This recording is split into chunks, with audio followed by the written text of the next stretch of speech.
নির্বাচন বাধাগ্রস্ত করার জন্য উদ্দেশ্যপ্রণোদিতভাবে অপ্রয়োজনীয় সংকট তৈরি করা হচ্ছে বলে অভিযোগ করেছেন বিএনপি মহাসচিব মির্জা ফখরুল ইসলাম আলমগীর। তারেক রহমানের নেতৃত্বে ঐক্যবদ্ধভাবে সব ষড়যন্ত্র রুখে দেওয়ার আহ্বান জানান তিনি। রুদ্র রফিককে সাথে নিয়ে মাইদুর রহমান রুবেলের রিপোর্ট।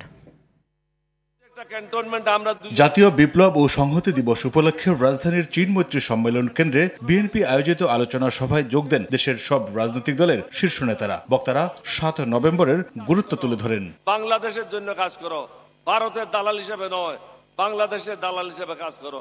শহীদ রাষ্ট্রপতি জিয়াউর রহমান ছিল আউট এন্ড আউট একজন বাংলাদেশি, তিনি অন্য দেশে দালালি করে নাই।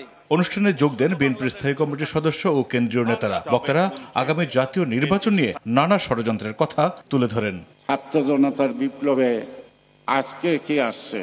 অধ্যাপক ডক্টর ইউনূস, তার ঘাড়েও তাহেরের মতো কিছু কুচক্রী চাপছে তাদের কাজটা হাসিল করার জন্য। জনগণ যদি ঐক্যবদ্ধ থাকে, আমরা সকলে যদি ঐক্যবদ্ধ থাকি, ইনশাল্লাহ কোন ষড়যন্ত্র আমাদের এই অগ্রযাত্রাকে কোন রকমের বাধা সৃষ্টি করতে পারবে না। দলটির মহাসচিব মির্জা ফখরুল ইসলাম আলমগীর বলেন, নির্বাচন বিলম্বিত করতে নানা সংকট তৈরি করছে একটি মহল। বাংলাদেশে সত্যিকার অর্থে সংস্কারের জন্য যে নির্বাচন হওয়া দরকার, সেই নির্বাচনকে বাধাগ্রস্ত করা, জনগণকে ভবিষ্যৎকে একটা অনিশ্চিত অবস্থায় ফেলা।